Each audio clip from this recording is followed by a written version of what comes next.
데살로니가 첫 번째 편지, 이제 거의 마지막에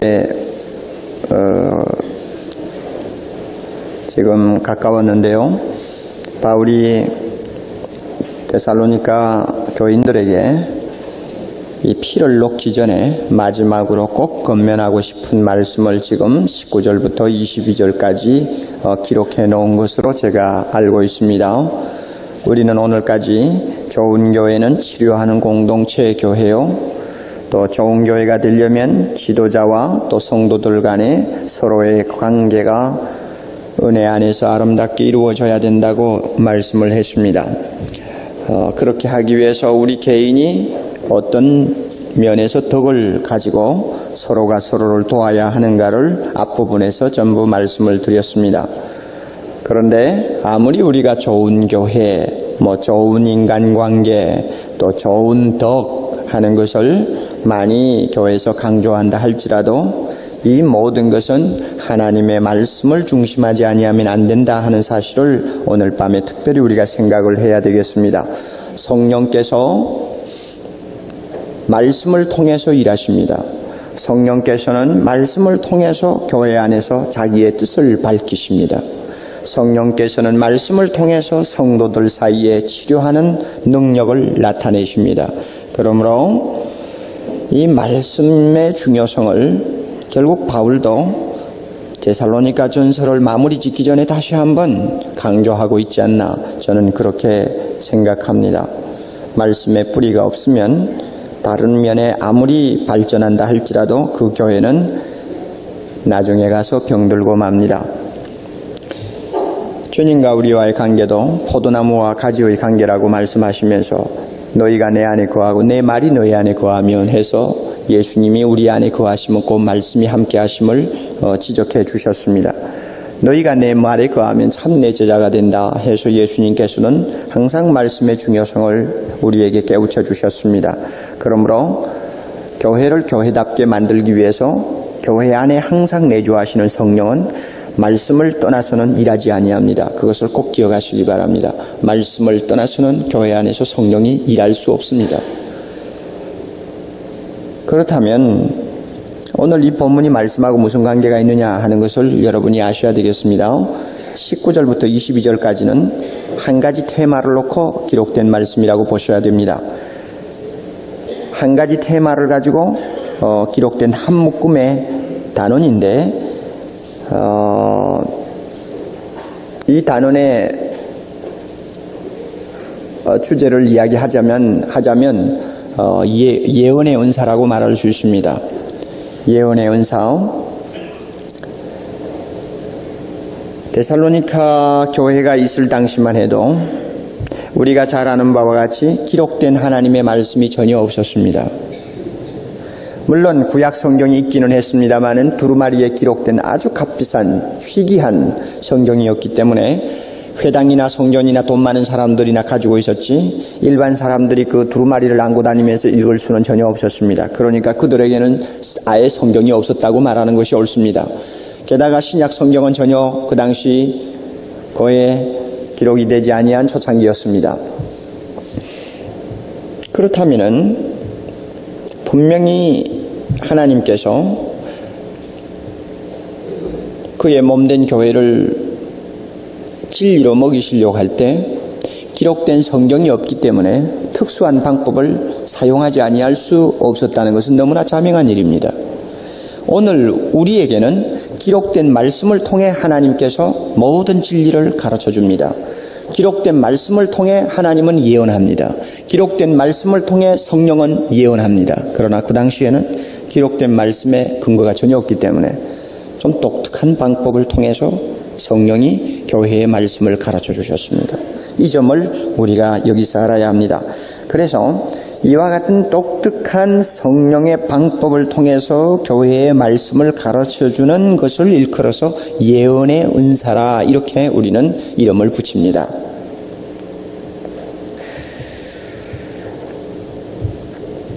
(19절부터 22절이) 전부 예언이라는 것과 연관되어서 기록된 말씀입니다. 이제 제가 19절부터 하나하나 정리를 하겠습니다.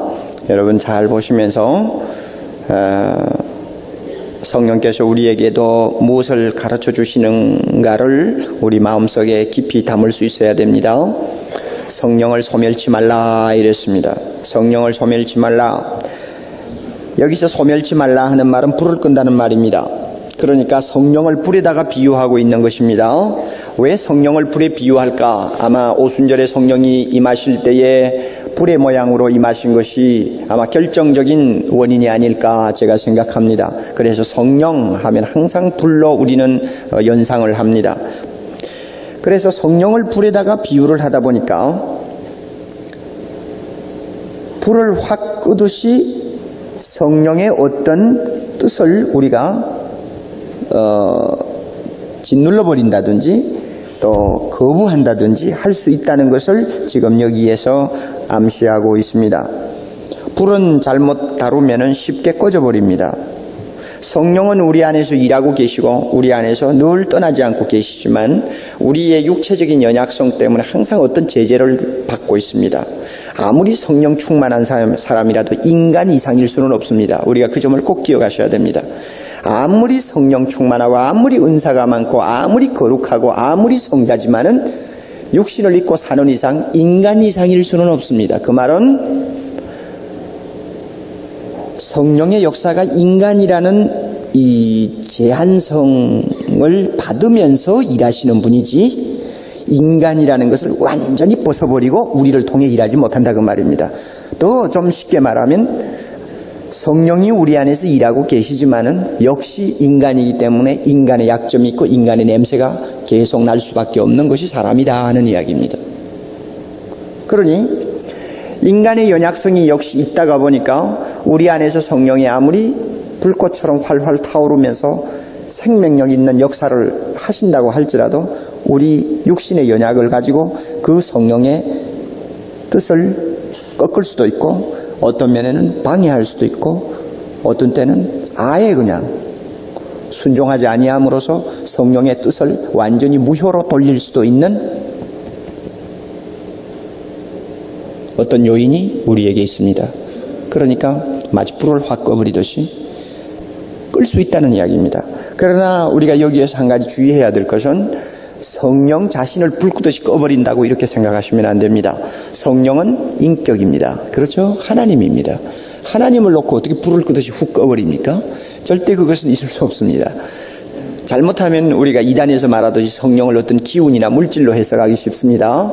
그러나 성령은 물질이 아니요 또 기운이 아닙니다. 그러므로 성령 자신을 불 끄듯이 꺼버리지는 못합니다. 그러면 여기서 성령을 소멸치 말라 하는 뜻은 뭘까요?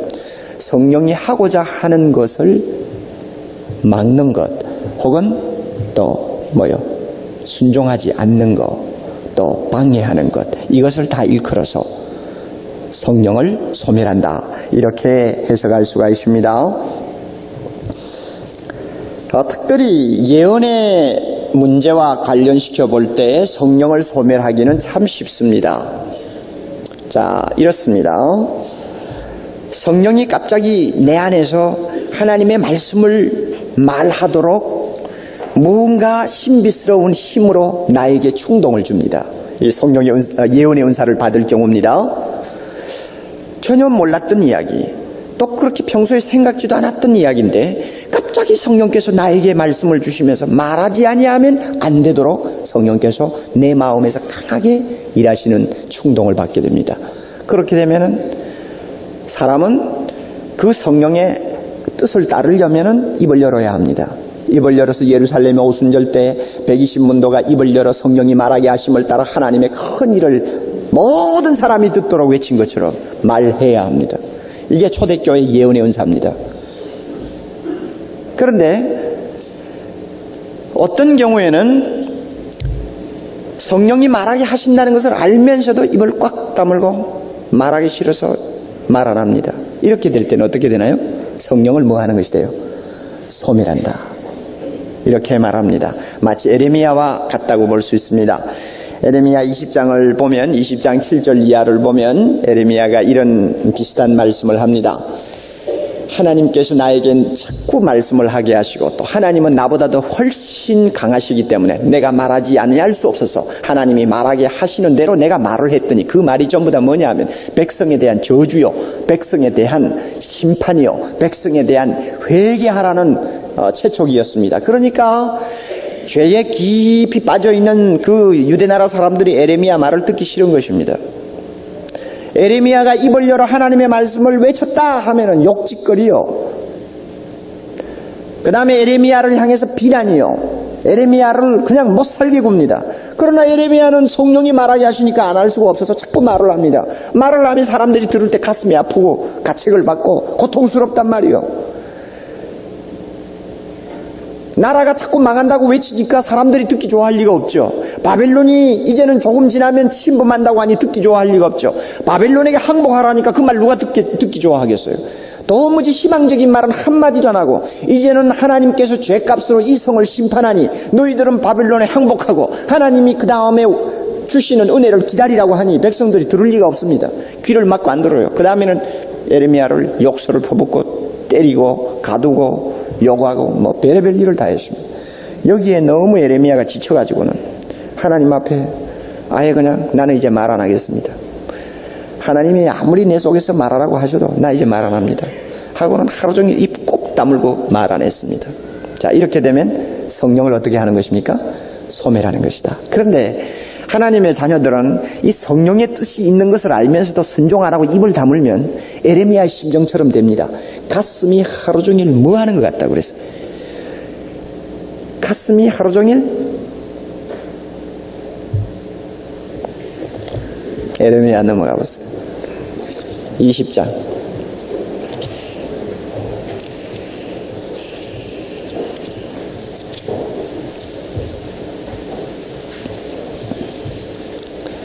(1082페이지) 에레미야 20장 9절 말씀.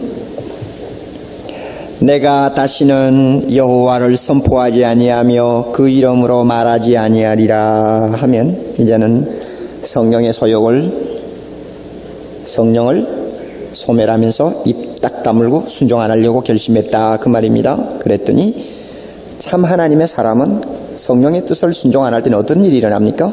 나의 중심이 불 붙는 것 같아서 골수에 사무치니 답답하여 견딜 수 없는지라.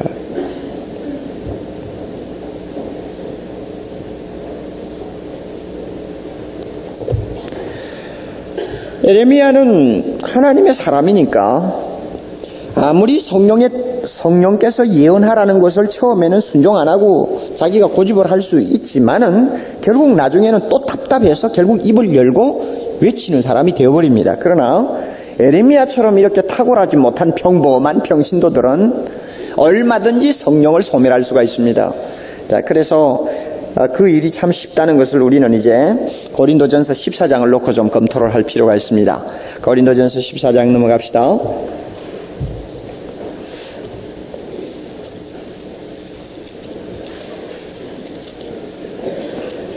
29절 말씀부터 봅니다.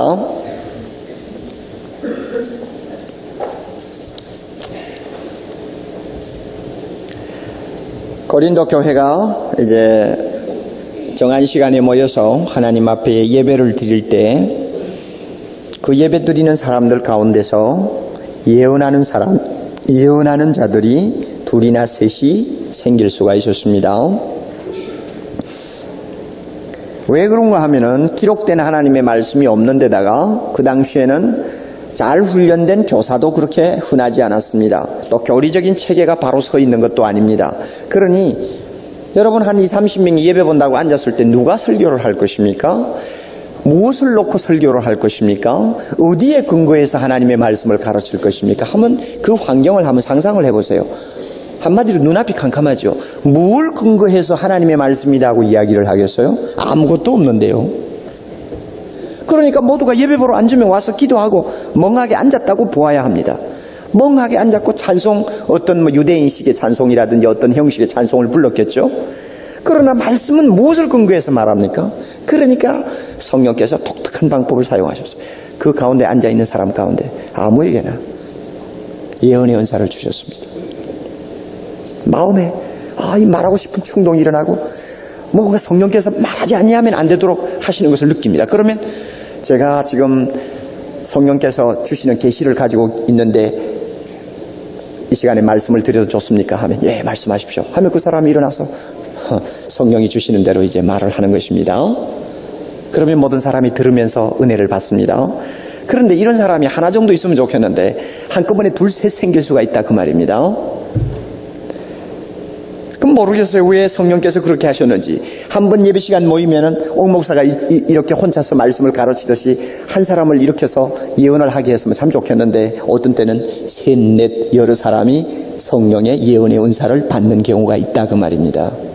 그러면 이럴 때는 하나님께서 어떻게 하도록 하셨는가 하면은 여러분 거기 어디입니까?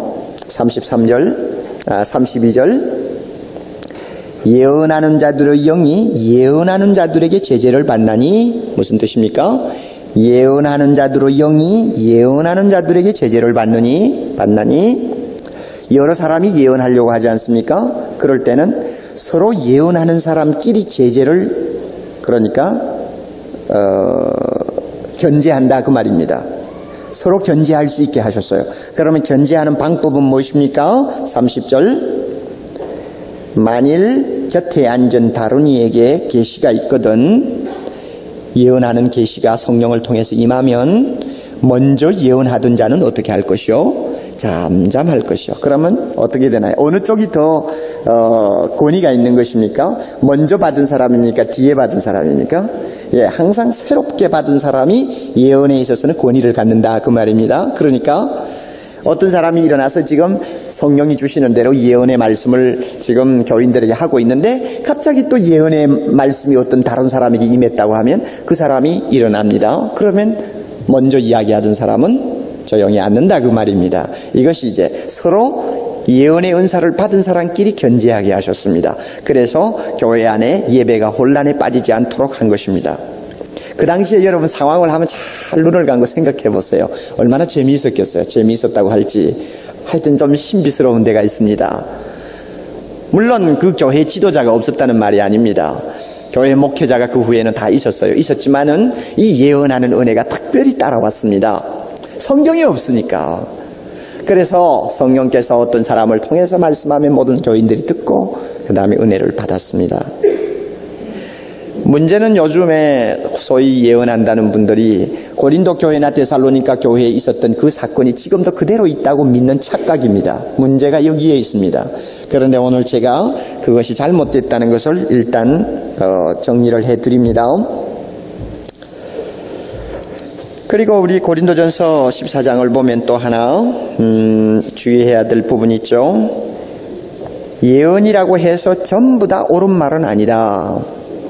왜 그런가 하면 29절 예언하는 자가 둘이나 셋이나 다섯이나 있을 수 있어서 그들이 서로 견제하면서 순서적으로 말할 수는 있고 또 말을 하는 것이 정당하지만 듣는 사람들은 어떻게 들어야 된다고 했습니까? 분별한다. 무슨 뜻이죠? 이 말은 잠깐 우리 아까 보았던 데살로니가 전서를 넘어갑시다. 잠깐 갔다가 오죠. 서로 비교를 해보세요.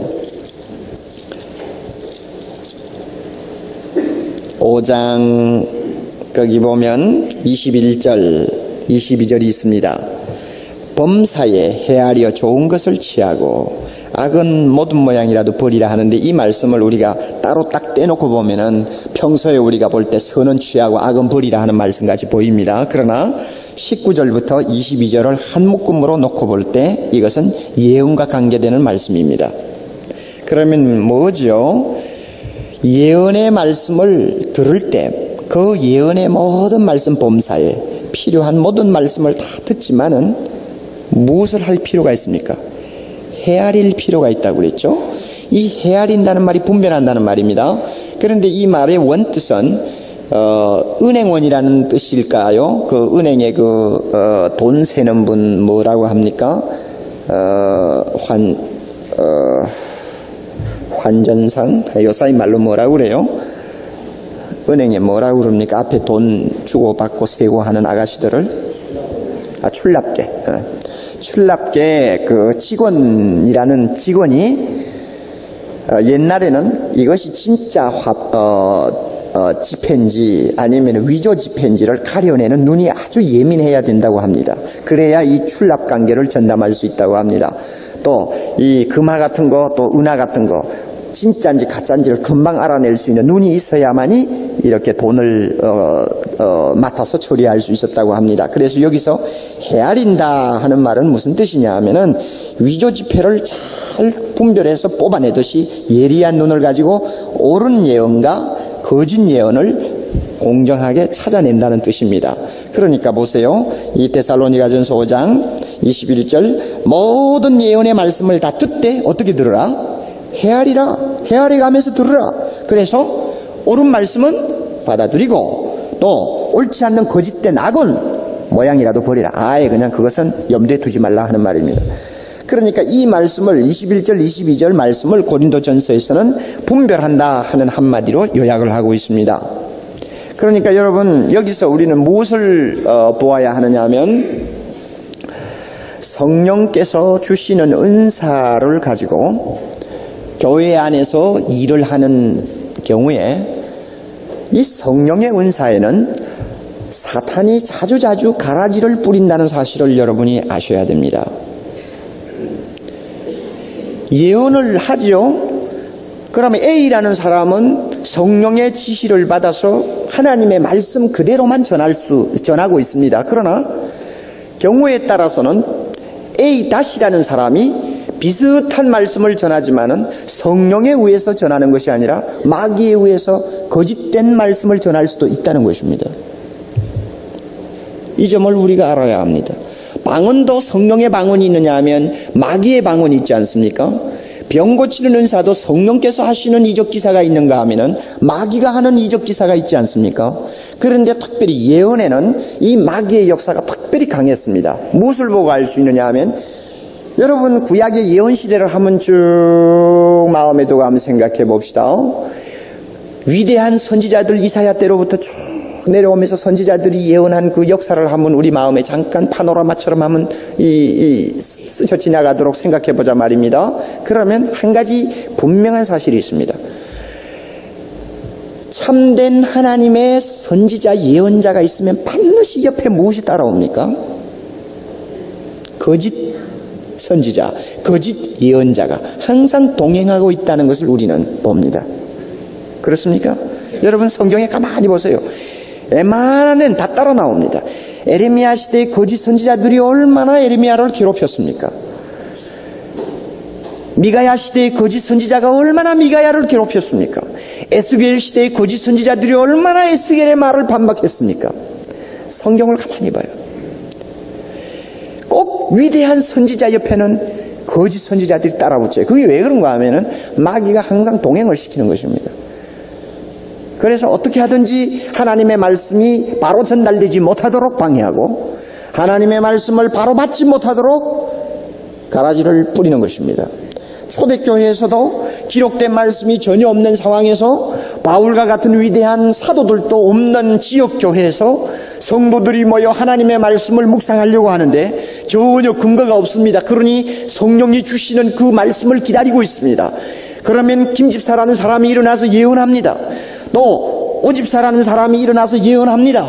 또 경우에 따라서는 그 교회 감독이 일어나서 예언합니다. 그래서 모든 성도들이 다 듣습니다. 그 기회를 이용해서 누가 역사합니까? 마귀도 역사합니다. 이 집사의 입을 통해서 거짓된 예언을 함께 할 수 있도록 역사한다 그 말입니다.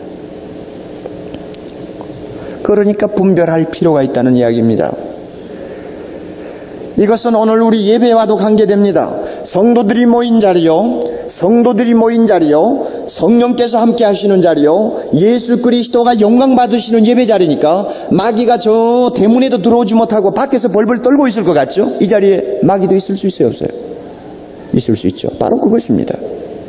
얼마든지 예배 보는 자의 마음을 흐트려 놓을 수도 있습니다. 하나님의 말씀을 왜곡되게 전할 수 있도록 설교자를 엉뚱한 데로 끌고 갈 수도 있습니다. 마귀가 할 수 있어요. 그러니까 바울도 얼마나 이 하나님의 말씀을 기록할 때 적나라하게 기록합니까? 너희들이 예언이라고 해서 다 그저 정신없이 하나님의 말씀이라고 들으면 안 된다. 정신 차려서 분별해라. 돈을 세는 사람이 위조 지폐가 있나 없나 눈을 반짝이면서 살피듯이 잘 듣고 분별해라.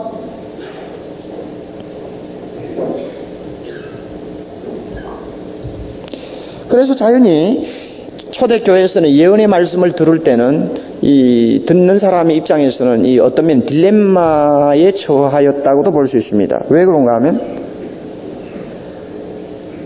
예언하는 은사를 받은 사람이 여러 명 있는데 저 가운데서도 마귀가 예언하는 사람이 있을지도 모른다 하고 불신감을 갖게 되면 아예 그냥 예언을 하지 못하도록 제재를 가할 수 있습니다.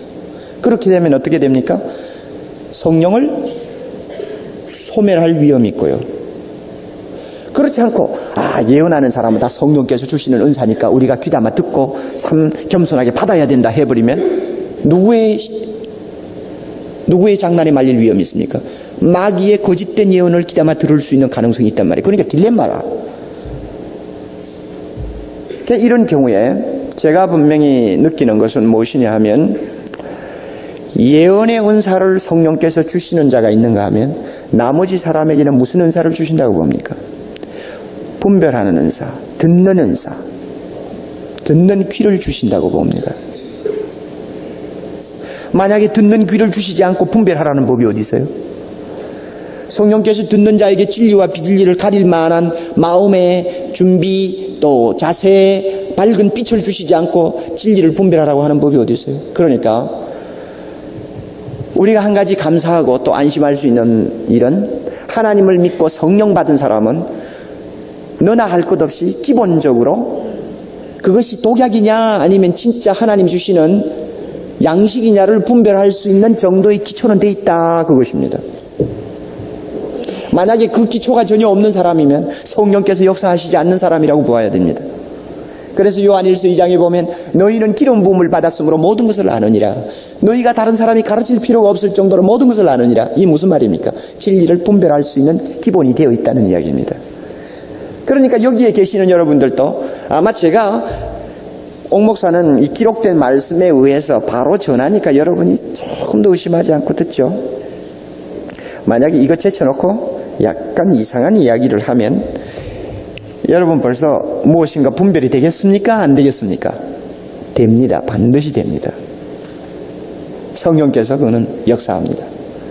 그래서 예언하는 성령과 그 다음에 분별하게 하는 성령은 둘입니까? 하나입니까?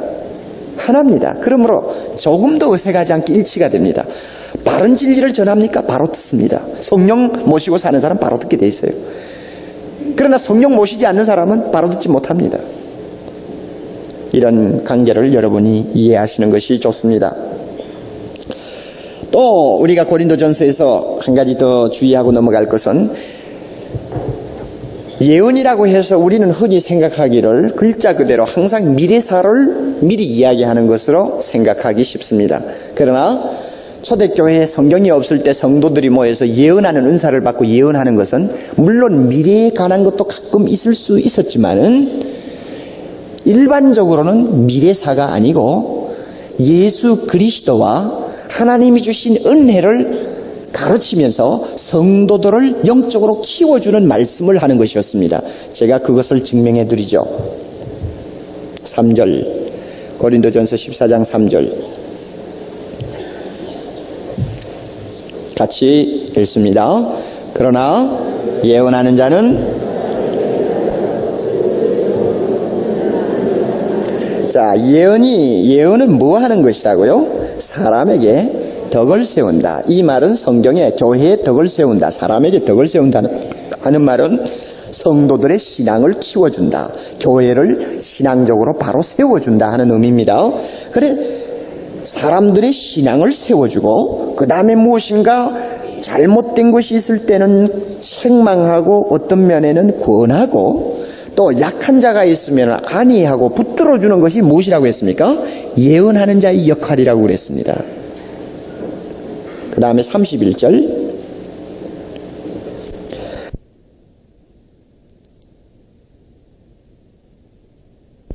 모든 사람으로 배우게 하고 모든 사람으로 권면을 받게 하기 위하여 하나씩 예언할 수 있느니라. 그러면 이 예언은 뭘 하는 것입니까? 사람들을 가르쳐 배우게 하고 그 다음에 사람들을 권면해서 잘못된 것은 고치게 하고 깨닫지 못한 것은 깨닫게 하는 것이 예언이었다. 그러니까 오늘날 이 교회와 비교할 때 역시 그 당시에 예언의 역할, 예언의 은사의 역할은 오늘날이 무엇과 같습니까? 설교나 성경 공부나 거의 같은 역할이었습니다. 우리가 이 점을 알아야 돼요. 은사운동하는 사람들이 예언을 너무 과장되게 강구하고 다녀요. 그리고 은사 예언하는 사람들이 기본적으로 잘못된 것은 성경이 기록되기 이전의 그 상황에서 말씀을 주시는 성령의 패턴과 성경이 기록된 다음에 성령께서 일하시는 말씀의 패턴을 혼돈하고 있다는 데서 그들이 크게 잘못하고 있습니다. 하나님의 말씀이 완전히 완성되었기 때문에 이제 새삼스럽게 전부 둘러앉았는데 갑자기 어떤 사람에게 예언을 줄 이유가 뭐 있습니까? 뭐 하려고 줍니까?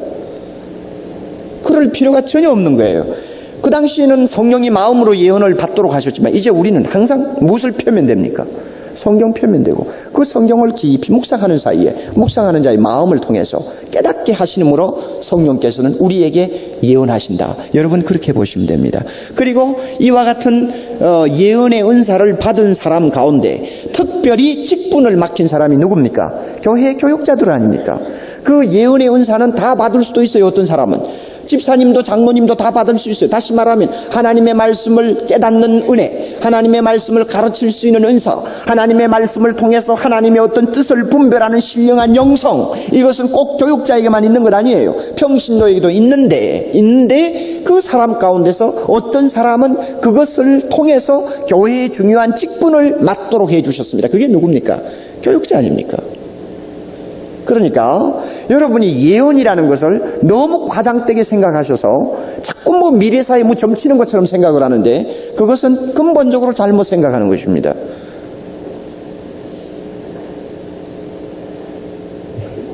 따라서 이 말씀에서 결론은 이것입니다.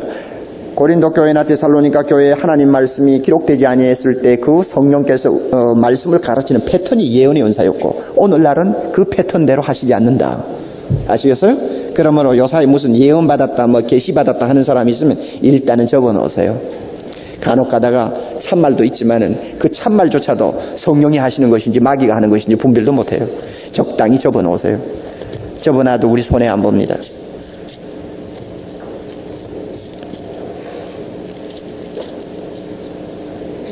저희 가운데서 또 예언한 사람이 있다 하면은 막 아침밥도 안 먹고 뛰어가는 사람이 있나요? 제발 그렇게 유치하게 좀 신앙생활 하지 마세요. 우리가 성경을 깊이 공부하면 절대 그럴 수가 없습니다. 뭐 당장만 무슨 벨 소리가 벨 쓰는 소리를 하고 그것이 서로 뭐 적중해서 맞아 떨어진다고 해도 저는 눈 하나 깜짝 안 합니다. 뭐 그럴 수도 있는 거죠. 그러나 오늘날 성령께서는 지난 2000년 동안 말씀을 통해서 얼마나 분명하게 일하고 계십니까? 그 이상 무엇을 기다리는 것입니까? 퀘이커 교도는 아직도 이 데살로니가 교회나 고린도 교회에서 하는 방식을 그대로 따릅니다. 그분들은 예배 볼 때 앉아서 고요히 묵상하는 가운데 어떤 사람이 참 계시를 받았다 할 때는 일어나서 자기가 이야기를 합니다. 퀘이커 교도들은. 그러나 퀘이커 교도는 퀘이커 교도고 우리는 우리고 나중에 그 사람들이 잘한 것인지 우리가 잘한 것인지 하나님 앞에 가면 드러나겠습니다만은 우리는 성경 말씀을 통해서 확신을 갖습니다. 오직 기록된 성경 말씀을 통해서 하나님은 뭐 하십니까? 책망하시고 교훈하시고 바르게 하시고 의로 교육하셔서 하나님의 거룩한 자녀들을 하나님의 참 완전한 자로 그 다음에 선한 일에 쓰임을 받기에 완전한 자로 세우신다는 것 우리는 너무나 잘 알고 있습니다. 데살로니가 전서 다시 넘어갑니다.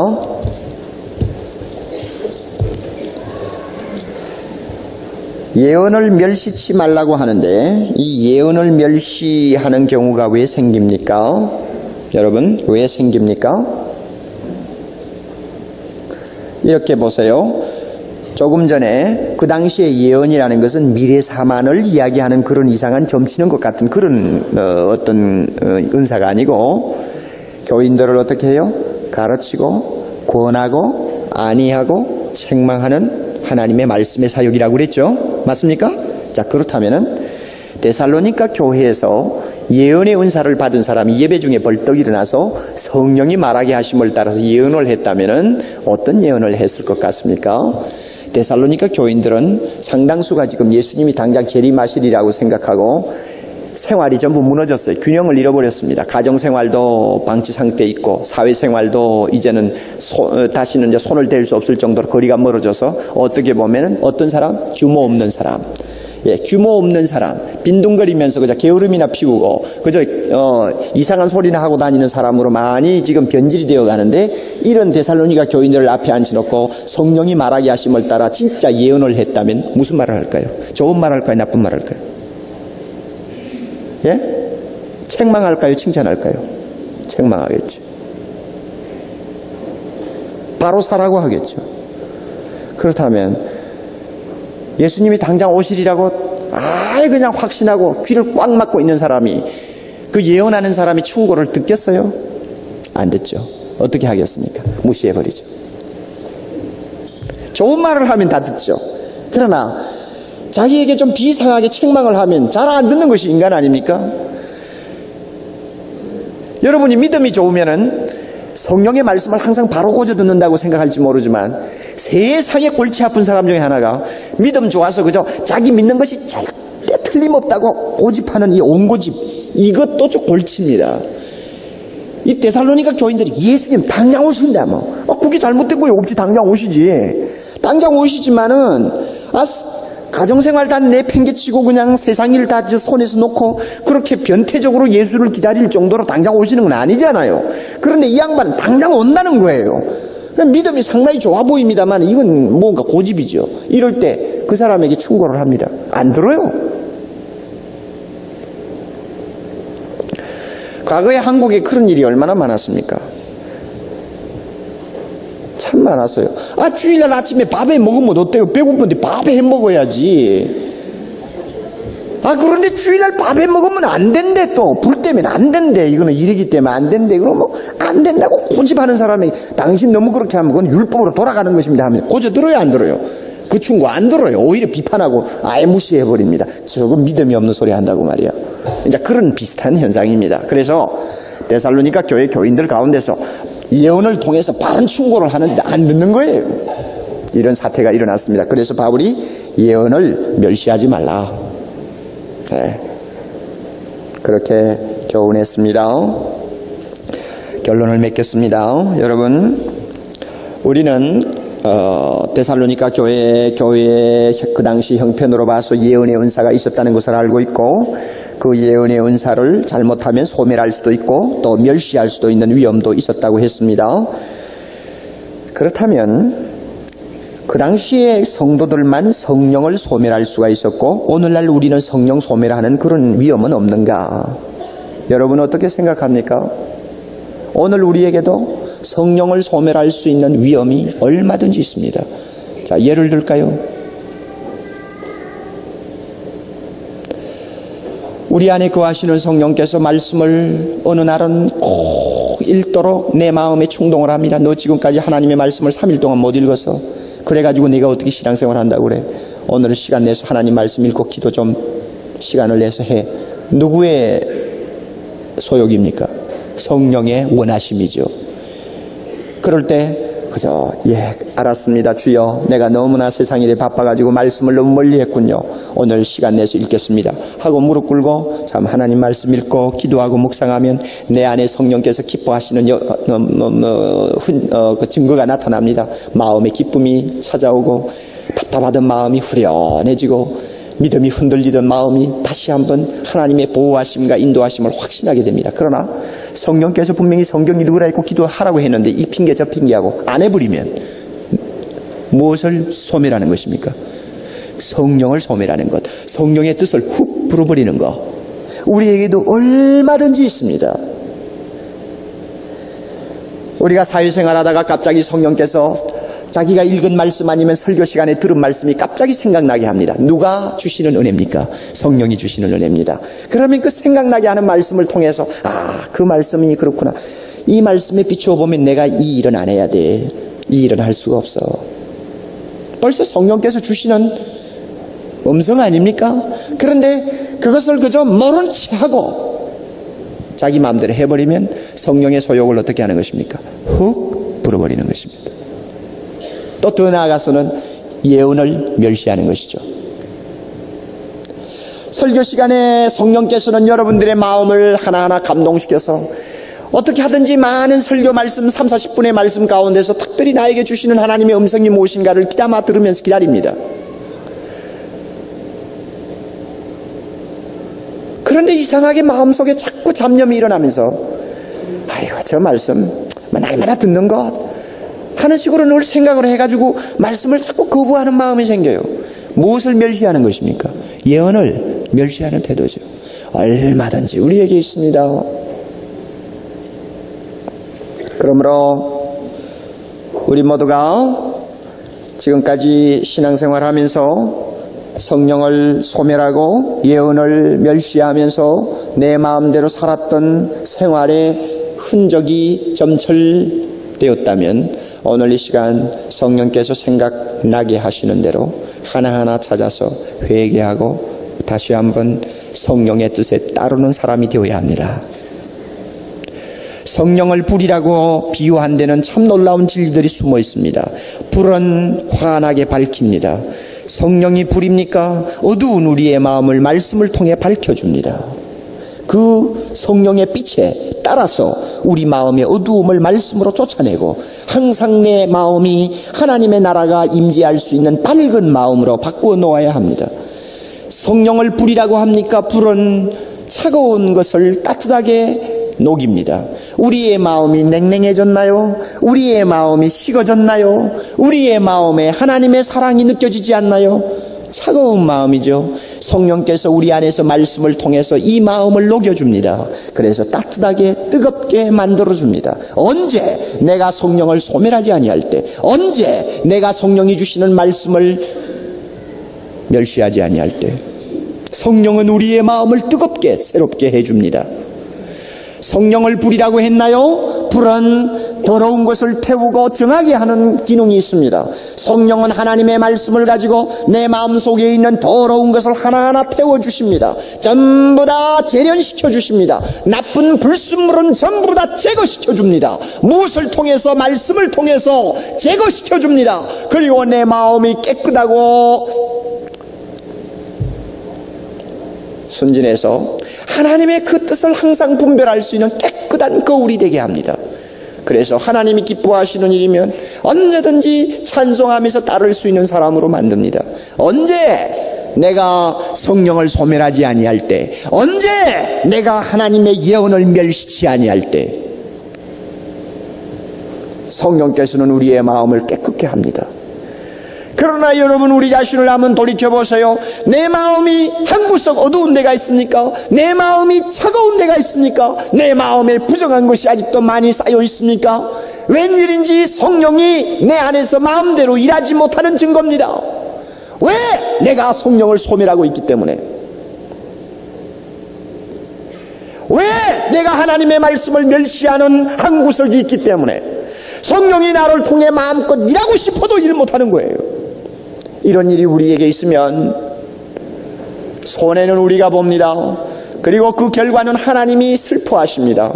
그러므로 오늘 이 시간, 오 성령이시여, 성령이 과연 불과 같이 내 마음속에서 활활 타오르는 생명이 되어 내 마음을 비추어 주시고 내 마음을 녹여주시고 내 마음을 깨끗게 하옵소서.